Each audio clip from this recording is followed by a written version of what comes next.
అందరికీ నమస్కారం. ఈరోజు మనం ఆధునిక భారతదేశ చరిత్రలో ఒక చాలా ముఖ్యమైన ఘట్టం గురించి మాట్లాడుకోబోతున్నాం. అదే స్వాతంత్ర్యం వచ్చిన తర్వాత మన దేశం ఎలా ఏకమైంది. ఇది చెప్పాలంటే ఒక దేశం పుట్టిన కథ అన్నమాట. అప్పుడే స్వాతంత్ర్యం వచ్చింది, కాని మన దేశం ముందు ఒక పెద్ద ప్రశ్న, ఒక సవాలు నిల్చింది. ఒక పక్క బ్రిటిష్ వాళ్లు పాలించిన ప్రాంతాలు, మరోపక్క 500కి పైగా స్వదేశీ సంస్థానాలు. ఇవన్నీ చిన్న చిన్న పజిల్ ముక్కల్లా ఉండేవి. మరి వీటన్నిటినీ కలిపి ఒకే ఒక్క దేశంగా, ఒకే పటంగా ఎలా మార్చాలి? నిజంగా ఆనాటి నాయకులకు ఇది అతి పెద్ద సవాలనే చెప్పాలి. సరే, మరి మొత్తం ప్రక్రియను మనం ఎలా అర్థం చేసుకుంటామంటే ఈ 5 అంశాల ద్వారా చూద్దాం. ముందుగా 1947 తర్వాత దేశం ముందున్న ఆ పజిల్ ఏంటో చూస్తాం. ఆ తర్వాత 500కి పైగా ఉన్న సంస్థానాలను ఎలా విలీనం చేశారో తెలుసుకుంటాం. అందులో ఎదురైన 3 పెద్ద సమస్యలు, ఆ వివాదాస్పద కేసుల గురించి చర్చిస్తాం. తర్వాత దేశపటాన్ని ఎలా మార్చారు, చివరిగా 1956 పునర్వ్యవస్థీకరణ చట్టం గురించి వివరంగా మాట్లాడుకుందాం. ఓకే, మనం మొదటి విభాగానికి వచ్చేద్దాం. స్వాతంత్ర్యమైతే వచ్చింది, కాని అసలు పని అంటే దేశాన్ని నిర్మించడం అప్పుడే మొదలైంది. ఆ నిర్మాణంలో ఎదురైన జంట సవాళ్లేంటో చూద్దాం. చూడండి, మన కొత్త ప్రభుత్వానికి ఒకేసారి 2 పెద్ద పనులు నెత్తినపడ్డాయి. ఒకవైపు 100ల కొద్దీ ఉన్న స్వదేశీ సంస్థానాలున్నాయి కదా, వాటిని రాజకీయంగా భారతదేశంలో కలపాలి. ఇది మొదటి సవాలు. రెండోది, దేశం లోపల ఉన్న రాష్ట్రాల సరిహద్దుల్ని మళ్లీ గీయాలి, పరిపాలనకు వీలుగా ఉండేలా మార్చాలన్నమాట. ఈ 2 పనులు ఒకదానితో ఒకటి ముడిపడి ఉన్నాయి, చాలా క్లిష్టమైనవి కూడా. సరే, ఇప్పుడు మనం ఆ మొదటి సవాలు గురించి మాట్లాడుకుందాం. బహుశా ఇదే అన్నిటికన్నా కష్టమైనది. అదే 500కి పైగా ఉన్న సంస్థానాల విలీనం. భారతదేశ భవిష్యత్తును నిర్ణయించిన ఒక చారిత్రాత్మక ఘట్టమిది. దీని వెనుకున్న రూపశిల్పులు ఎవరు, వారి ప్లానేంటి చూద్దాం. ఒక్కసారి ఈ సంఖ్య చూడండి, 562 నుండి 555. దాదాపు ఇన్ని స్వదేశీ సంస్థానాల్ని భారతదేశంలో కలపాల్సి వచ్చింది. ఊహించండి, ప్రతి సంస్థానానికి ఒక రాజు, సొంత పరిపాలన, అన్నీ వేరువేరు. వాటన్నిటినీ ఒకే గొడుగు కిందికి తీసుకురావడమంటే మామూలు విషయం కాదు. నిజంగా అదొక అసాధారణమైన రాజకీయ సవాలు. మరి ఇంతటి అసాధారణమైన పనిని ఎవరు సాధించారు? ఇక్కడ కనిపిస్తున్న ఈ కీలక వ్యక్తులే ఆ ఏకీకరణ రూపశిల్పులు.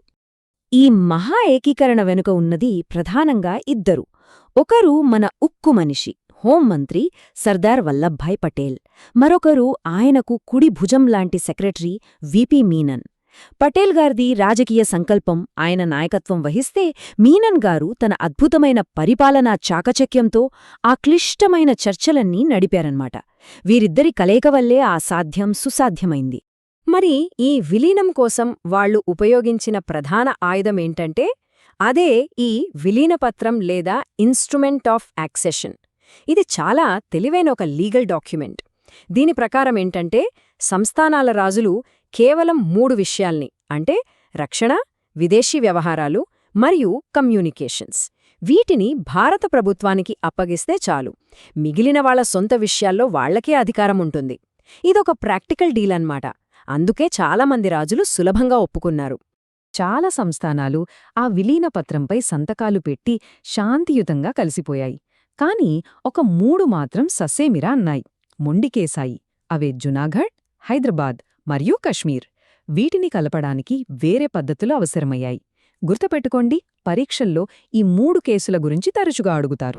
ఈ టేబుల్ చూస్తే మనకు స్పష్టంగా అర్థమవుతుంది. ఒక్కో కేసులో ఒక్కో పద్ధతి వాడారు. జునాగఢ్లో ప్రజల అభిప్రాయం తీసుకున్నారు, అంటే రెఫరెండం పెట్టారు. ఇక హైదరాబాద్ అప్పటికే దేశం మధ్యలో ఉన్న అతిపెద్ద సంస్థానం. దాన్ని ఆపరేషన్ పోలో అనే పోలీస్ యాక్షన్ ద్వారా విలీనం చేశారు.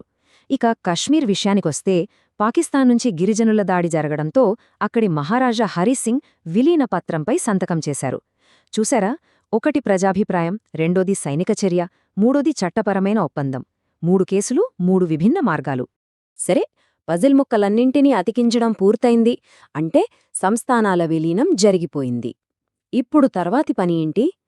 దేశం లోపల గీతలు గీయడం, అంటే రాష్ట్రాల సరిహద్దుల్ని సరిగ్గా ఏర్పాటు చెయ్యడం. బ్రిటిష్ వాళ్లు వాళ్ల పరిపాలనకు వీలుగా గీతలు గీసుకున్నారు. కాని ఇప్పుడు ప్రజల ఆకాంక్షలు వేరు.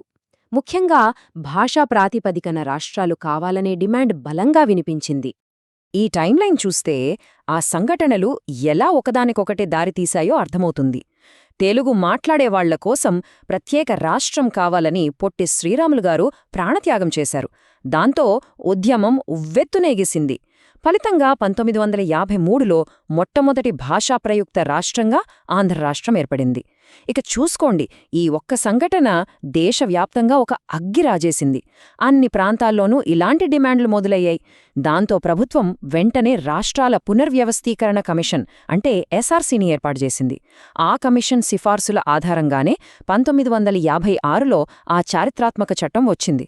సో ఇదంతా మనల్ని ఈ ప్రక్రియ యొక్క చివరి అంకానికి, క్లైమాక్స్కి తీసుకువచ్చింది. అదే 1956 నాటి రాష్ట్రాల పునర్వ్యవస్థీకరణ చట్టం. ఆధునిక భారతదేశ పటానికి అస్సలైన బ్లూ ప్రింట్ ఇదే. ఇప్పుడొక ముఖ్యమైన ప్రశ్న చాలాసార్లు పరీక్షల్లో అడుగుతుంటారు. ఇంత పెద్ద మార్పులని సిఫార్సు చేసిన ఆ రాష్ట్రాల పునర్వ్యవస్థీకరణ కమిషన్ ఎస్ఆర్సీలో కీలక సభ్యులు ఎవరు? వాళ్ల సిఫార్సులే కదా దేశ భవిష్యత్తును మార్చేశాయి. ఈ ముగ్గురి పేర్లు బాగా గుర్తుపెట్టుకోవాలి. దీనినే ఫజల్ అలీ కమిషన్ అని కూడా అంటారు. ఎందుకంటే దీనికి ఫజల్ అలీ గారు చైర్మన్గా ఉన్నారు. మిగతా ఇద్దరు సభ్యులు కెఎం పనిక్కర్ మరియు హెచ్ఎన్ కుంజ్రు. వీళ్లు ఇచ్చిన రిపోర్టే 1956 చట్టానికి ఆధారం.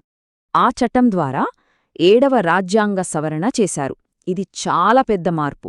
అంతకుముందు మనకి part A, B, C, D అని 4 రకాల రాష్ట్రాలుండేవి. చాలా గందరగోళంగా ఉండేది.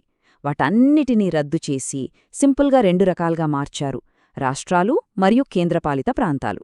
చెప్పాలంటే చిందరవందరగా ఉన్న ఒక గదిని శుభ్రం చేసి అన్ని వస్తువుల్ని 2 అల్మారాల్లో నీట్గా సర్దినట్టన్నమాట. చాలా సింపుల్ అయిపోయింది. మరి ఫైనల్గా ఏం జరిగింది? 14 రాష్ట్రాలు మరియు 6 కేంద్రపాలిత ప్రాంతాలు ఏర్పడ్డాయి.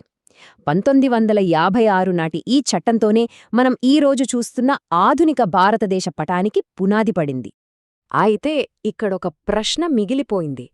దేశపటాన్ని భాషా ప్రాతిపదికన గీయడం ఐక్య భారతదేశానికి ఇది సరైన బ్లూప్రింటేనా? ఈ నిర్ణయం ప్రాంతీయ గుర్తింపులను బలపరిచిందా, లేక జాతీయ ఐక్యతకు ఏమైనా సవాలు విసిరిందా? ఈ ప్రశ్న ఇప్పటికీ మన రాజకీయాల్లో వినిపిస్తూనే ఉంది. ఆలోచించాల్సిన విషయం.